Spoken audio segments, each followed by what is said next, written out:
আধার রাতের আমাদের বিভাগের ছাত্র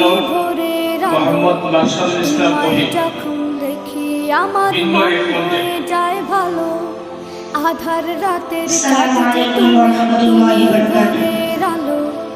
তোমায় যখন দেখি আমার মনে যায় ভালো